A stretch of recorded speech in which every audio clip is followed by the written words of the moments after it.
Salam safety, hari ini kami akan menginformasikan terkait dengan keselamatan dan kesehatan kerja. Selamat menyaksikan. Safety. Dimulai dari kita. Zero accident. Pasti bisa. Pada kali ini, kita akan membahas Peraturan Menteri Tenaga Kerja dan Transmigrasi Nomor 2/1980 tentang pemeriksaan kesehatan tenaga kerja dalam penyelenggaraan keselamatan kerja.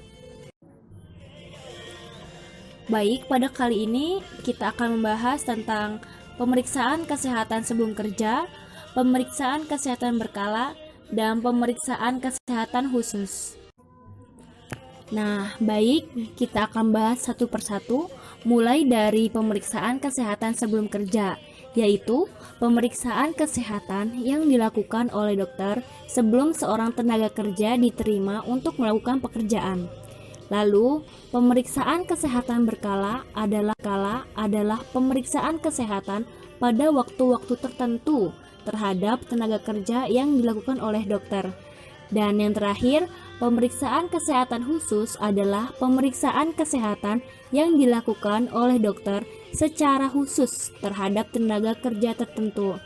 Dan dokter yang dimaksud di sini adalah dokter yang ditunjuk oleh pengusaha dan telah memenuhi syarat sesuai dengan Peraturan Menteri Tenaga Kerja, Transmigrasi, dan Koperasi Nomor 10/Men/1976 dengan syarat-syarat lain yang dibenarkan oleh Direktur Jenderal Pembinaan Hubungan Perburuhan dan Perlindungan Tenaga Kerja.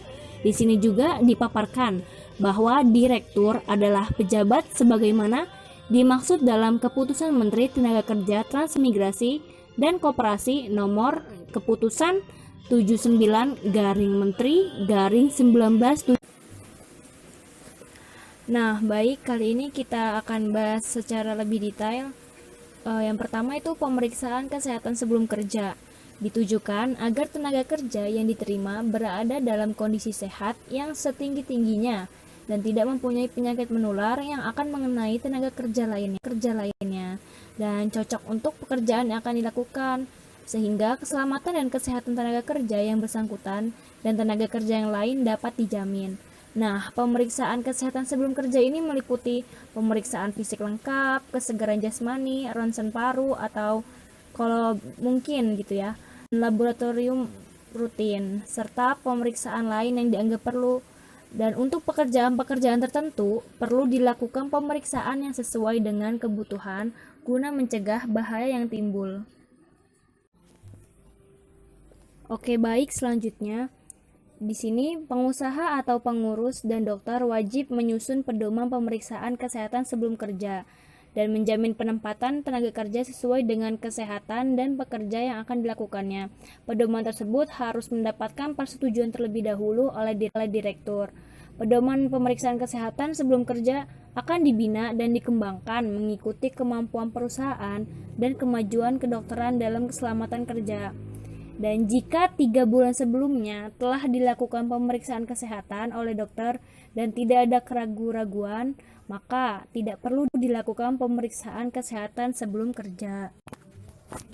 Dan ini selanjutnya yang kedua, yaitu pemeriksaan kesehatan secara berkala. Yang dimaksud di sini yaitu untuk mempertahankan derajat kesehatan tenaga kerja ya sesudahnya berada dalam pekerjaannya, serta menilai kemungkinan adanya pengaruh-pengaruh dari pekerjaan seawal mungkin yang perlu dikendalikan dengan usaha-usaha pencegahan.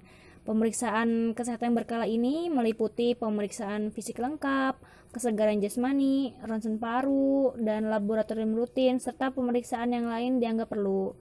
Nah, di sini juga ditekankan semua perusahaan harus melakukan pemeriksaan kesehatan berkala bagi tenaga kerja sekurang-kurangnya 1 tahun sekali, kecuali ditentukan oleh Direktur Jenderal Pembinaan Hubungan Perburuhan dan Perlindungan Tenaga Kerja.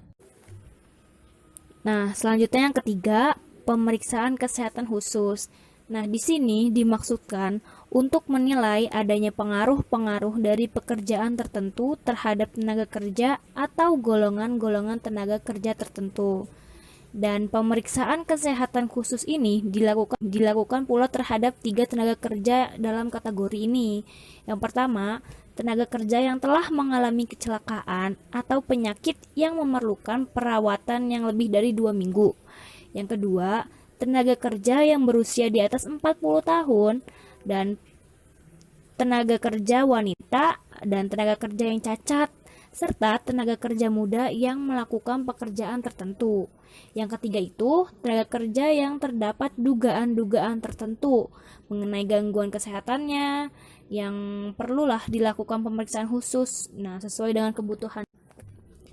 Dan pemeriksaan khusus juga diadakan apabila terdapat keluhan-keluhan di antara tenaga kerja atau hasil pengamatan pegawai pengawas keselamatan dan kesehatan kerja, dan juga atas penilaian pusat Bina Hiparkes dan keselamatan dan balai-balainya atau pendapat masyarakat umum, dan kelainan-kelainan gangguan kesehatan yang disebabkan akibat pekerjaan khusus ini berlaku ketentuan-ketentuan asuransi sosial tenaga kerja sesuai dengan peraturan-peraturan undang-undang yang berlaku.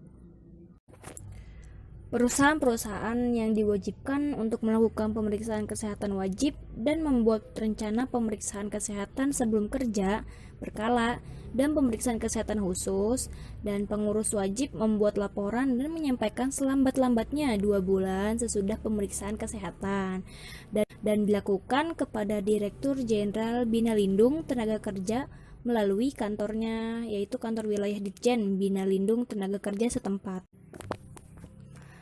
Di sini pengurus bertanggung jawab atas biaya yang diperlukan terhadap pemeriksaan kesehatan berkala atau pemeriksaan kesehatan khusus yang dilaksanakan atas perintah baik oleh Pertimbangan Kesehatan Daerah maupun oleh Majelis Pertimbangan Kesehatan Pusat.